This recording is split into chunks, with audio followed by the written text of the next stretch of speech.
Uh, Julian, it's so good to have you here, and I'm really looking forward to this. Your poetry has always been moving to me. Your perspective, the way you treat with words and images, memories, and more. Julian is a poet from Malaysia and a mixed race minority. He's published in the American Journal of Poetry, Beltway Poetry Quarterly, and Borderless Journals, amongst many others. He says he stumbled onto poetry by accident 6 years ago at a writing workshop, and that happy accident has turned into a serious compulsion from which he is still extricating himself. And I hope that he stays with that, though, because his writing is spectacular. Welcome to his recovery, he says, and I just want to let you know I'm so glad to have you here again. Thanks to everyone who came before. Beautiful poetry. And I have about 5 or 6, maybe 7 poems. See how it goes. I'll start now. In the usual optimistic way, with a poem called Death Wish. I hope when I go, the morticians avoid giving me a makeover. Frankly, I would object to the fakery. I don't want to be gussied up with lipstick or powder. Let my cheeks remain sunken, wrinkled, showing forehead, stay crease. Let those who want to peek in see me for who I am, authentic and without selfie-ready cosmetics. I'm resigned to the way I look. My rough-hewn, scrunched-up face is a rock climber's nightmare. My nose is a love child between a cauliflower and a ginger root, past their sell-by dates. My crooked teeth are a pile-up of white and not so white Fiats on the federal highway. Leave me open-mouthed for the morbid drive-by mourners to gasp, unable to resist whispering to each other indignantly. They should have shut it. Certainly not. Even in that, I want my pouty, petulant pie hole wide open just in case I choose to get up and read a poem at my own funeral, or object to the gushing over complimentary chat GPT assisted eulogies, or just to leave a loud sigh or sarcastic snort or yell, aha. So that's what you look like, God. At the end, it might lift a few spirits. Also, leave my eyes wide open so I can check myself in the mirror on the way to heaven. I want to be seen as woke when I question St. Peter over his cock crowing denials. End poem, thank you. This next one is about grief, but has a physics twist on it. Grief isn't a particle. I can't take it apart and examine its insides. I can't send it through the Large Hadron Collider and break it down to a boson. But grief is a crude reductionist. It comes in waves, finds my insides, breaks me down, and everything falls apart. They say distance lessens the ache, time heals, but space time is curved. It draws us back to each other, our atoms intertwined and tangled on the quantum scale. Grief is a cruel arbitrator between the grave and the gravitas of this suffering. They say energy cannot be created or destroyed, it can only be transformed. Don't I know it? I feel you here even now, for what is separation if not an unbinding, a force impinging another's reluctance to let go, pulling away only to return again and again like a persistent sore or a memory. Maybe I need a seance, not science, to connect the dots, reconnect what's lost, a woo-woo intervention or a psychedelic shortcut. Is there a loophole in the poles now apart? Show me a wormhole out of this black hole. Where do I rip the fabric of parallel universes to emerge on the other side? The tear that will end the tears, the tear that will end the tears, when the relativity of this reality will make sense, when both sides of this misaligned equation will finally resolve and add up to something that doesn't feel like a subtraction, a lessening, a half life. If there's a rainbow at gravity's end, Strap me into that accelerator and hit send. Thank you. So I'm from Malaysia. In our country, when you're asked to fill up a form, there are usually only 4 boxes: Malay, which is the majority race; Chinese, the secondary majority race; and Indians, which is a minority, maybe less than 7%. Then there is a last box which says others, or line, which about 60 other minorities and indigenous people and mixed race people such as I have to choose under race. So line means others. As a schoolboy, I was always asked what mix I was, as if I were ingredients to make a cake by, as if I was eggs that needed to be separated into yellows and whites for batter, or worse than, I would say I'm half-baked or setengah masak. Like the 2 half-boiled eggs my Anglophile, holy Ceylonese father ate ritually every morning, made faithfully by his Chinese-born, Indian-adopted wife, and served with white salt, black pepper, and brown toast. White, yellow, brown, or black color mix race boxes to tick. Why didn't we have more choices like the Luna 12-color pencil boxes we had, or the 64-color boxes that my rich friends had, that I so envied?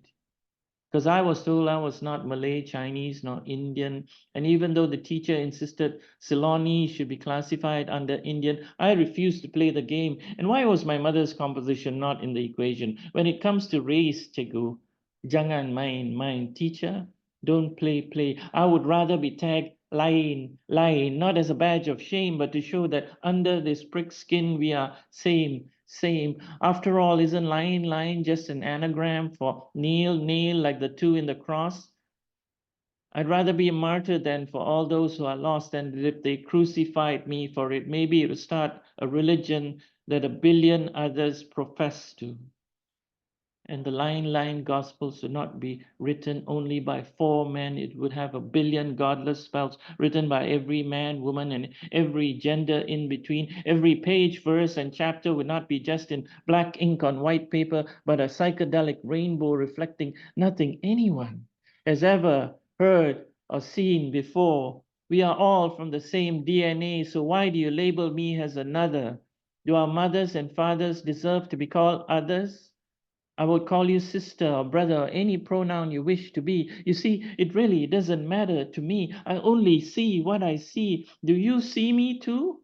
So tell me again, what color are your fears? What race are your tears? What religion is your blood? What language are your hopes? What ancestry, breeding, caste, descent, extraction, pedigree, parentage, background, status do I have to be to call you my friend?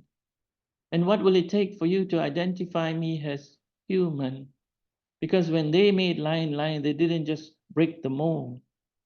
They broke the yolk and mixed in white salt and black pepper and dipped brown toast in it. And it was whole meal, fully organic, naturally delicious. Take it or leaven it. We may decline to be defined by tiny boxes you ticked on. And we may pay the price because we don't conform. But at least we know we are our own. Yes, I am the other. We are all others. Instead of other, can't you just reach out, shake my hand, and call me brother?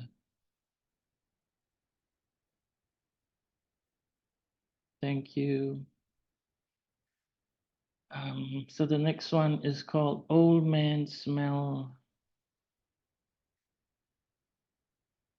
She says I've started to get that old man smell, and I wonder which old man smell. Is it like A, that handsy uncle after a few who always insists on a hug at family gatherings, a mix of sourdough mothballs and Old Spice, his mouth a maw of whiskey stout and mutton curry leftovers? Or is it like B, those groggy men who hang out on their haunches on the curb outside the neighborhood Chinese medicine shop, swilling cheap liquor, coughing hoarsely as you walk by?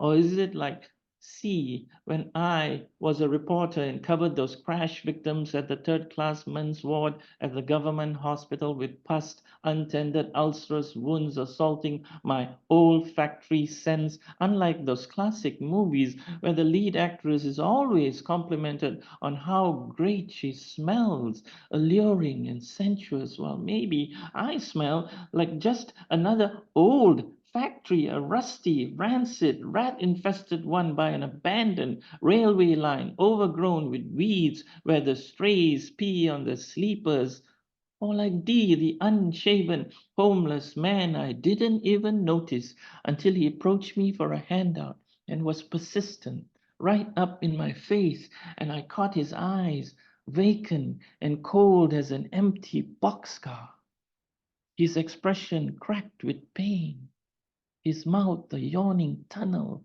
his entire life derailed for some reason, and I, a little fearful and pitying him, remembering my own years in the wilderness, hastily hand him some loose change and make a fast exit before his smell hits me like a freight train. And then a time capsule E pops open in my head. I'm on a train, an earnest child imagining I am Hercule Poirot, out to solve a murder mystery, excited by the chug, rumble, and screech of my first ride up the East Coast with my dad, sitting across him in the buffet car, seeing him calmly take out his rosewood pipe and indulge in the slow ritual of pipe lighting, tamping tobacco into his curved bowl, striking a wooden match, and letting it burn for a few seconds to let the sulfur off, cradling it protectively with his hand from the wind as the coach swung this way and that, tobacco finally catching the smoke, infusing the air, inhaling and exhaling, extinguishing the match with a deft flick, the scent of his musky, earthy, fatherly odors. That smell, his smell, that old man's smell, permeating my core, the whiff of the memory bubbling up like the steam rising from the hot cups of cocoa between us, then floating away in a puff of loss, grief, and warm affection. Thank you. So, because it's December, I'm not an Xmas tree. I'm not a Christmas tree to be pulled out of storage once a year, trussed up and encircled with blinking lights, decorated with baubles, ball ornaments, cheap glitter, and plastic pine cones. But some days I do want to be your Christmas tree, on a platform or a stage, or lit your glowing presence at my feet. I'm not a snowman with a carrot nose hollows for eyes, twigs for hands, your snowball target, eventually melting and forgotten. But some days I wish I could be rolled up in your warm hands, shaped anew, my poker smile peeking through your morning window, tipping my borrowed hat as you pass by. I'm not a Santa Claus, a parent disguised as your benefactor with a fake white beard, a pillow for a paunch, your corner bell clanger, your mall knee warmer with a dyed red suit and wind up, repetitive, ho, ho, ho. But some nights I dream of coming down your chimney, waking you up, introducing you to Dasher and Prancer, Cupid and Comet, Rudolph and his shiny snout. I'd wink, fulfill your wish, and take you on a sleigh ride across a twinkling night sky and make you laugh out loud, genuinely, like you used to. I'm not your unwrapped gift. I'm not your mistletoe or the kiss under it. I'm not your spiked eggnog. I'm not your fruitcake. I'm not your cookie. I'm your seasonal representation of superficiality. I'm not your seasonal representation of superficiality or passing fancy. I'm your empty gift box. I'm your heartache of loss and regret. I'm your tired cliche of wants and needs, your missing guest, the knock on the door that you long for, which never comes. You are my child in the manger, my living star, my wise princess, my little drummer boy.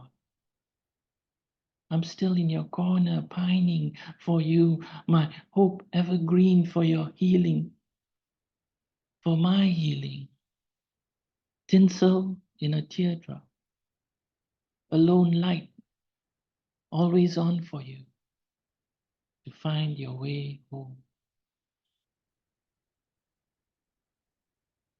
So I'm up to 15 minutes.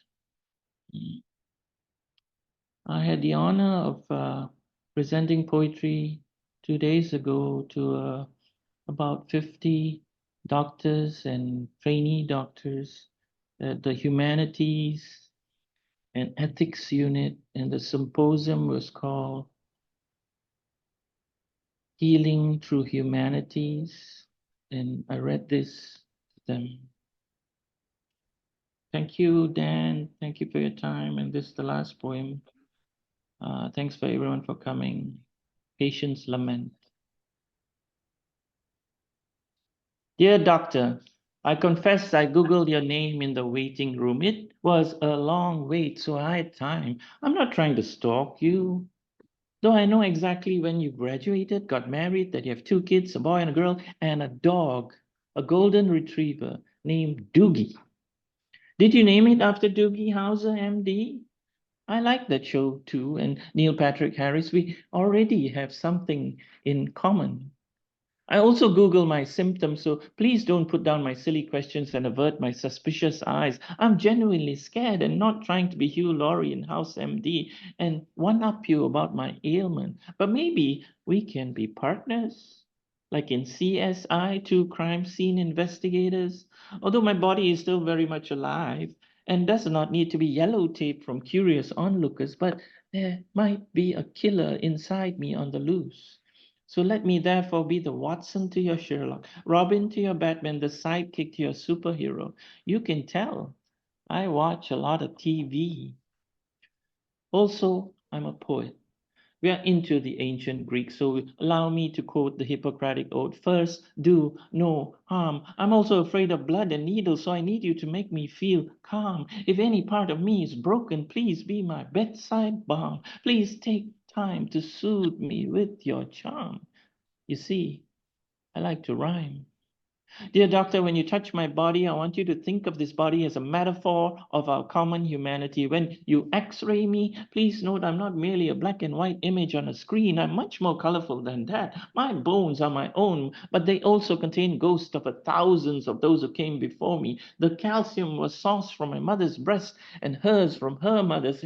And if you go far back in time from the chemical factories of stars, when you press your fingers against my wrist, listen not just for my BP, but the pulsating river within throbbing tributaries whose blood comprises iron that collide from colliding galaxies billions of years ago. When you put your stethoscope to my chest, doctor, do not just hear my heartbeat, but know that its rhythm is the same one inside every one of my ancestors' chests that ever lived. The breath you hear in my lungs are not only from my lungs, but all their labored breaths of those who survived wars, famine, pandemics, tough times, and sheer hard work to whom I owe my very existence. Dear doctor, I want you to consider me maybe as a long lost friend, even though we've only just met.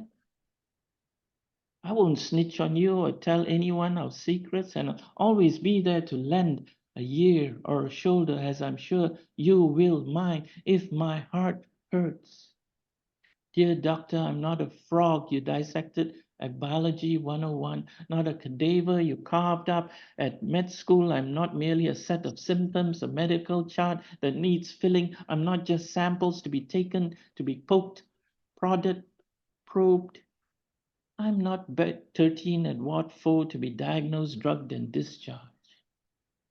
I'm a human being, too, just like you. I'm not an inanimate object, but your precious sentient subject. I'm not a clock on the wall that stopped ticking, not a piano that was gone out of tune, not an engine that needs servicing. I'm flesh and bones, a living thing. But as your new patient, I give you my word to try to be patient. I will be patient as the hour arm awaits your minute arm to come full circle round the clock before advancing.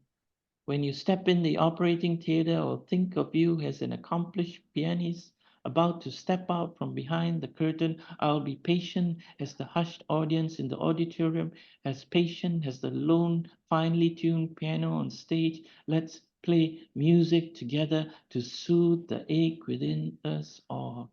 Dear doctor, heal me because I'm incapable of healing myself. I will try to be your model patient as the tree awaits the leaves, the sun, to make energy, as patient as the roots await the rain, as patient as nestlings, awaiting the mother bird's return from foraging all day.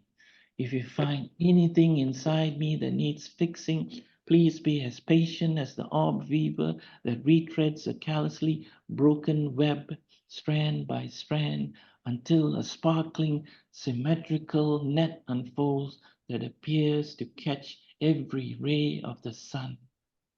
Dear doctor, I'll be your patient, only not as a constant as the glowing moon, nor the all-knowing radiant sun sending healing to us despite humanity's destructive nature, but chill as the dark night awaiting the glimmer of dawn each day. I hope you're as patient and human too. We could be, as the young ones say, BFFs. You could send me home healed and well. We could be buddies, Doc. We could be the best of pals. Thank you, everyone. Thanks for coming. Thanks for your Please time. unmute, ladies and gentlemen. Please unmute. Wow. Beautiful, Julian. Just So wondrous. here, man, Good Lord. Terrific okay, strokes. Terrific. so clever. The word so Wow. Hey, Julian, very, very beautiful. That last piece was stellar. But I can relate to that last one because I've had medical things my whole life. So really appreciate that. Beautiful, beautiful work.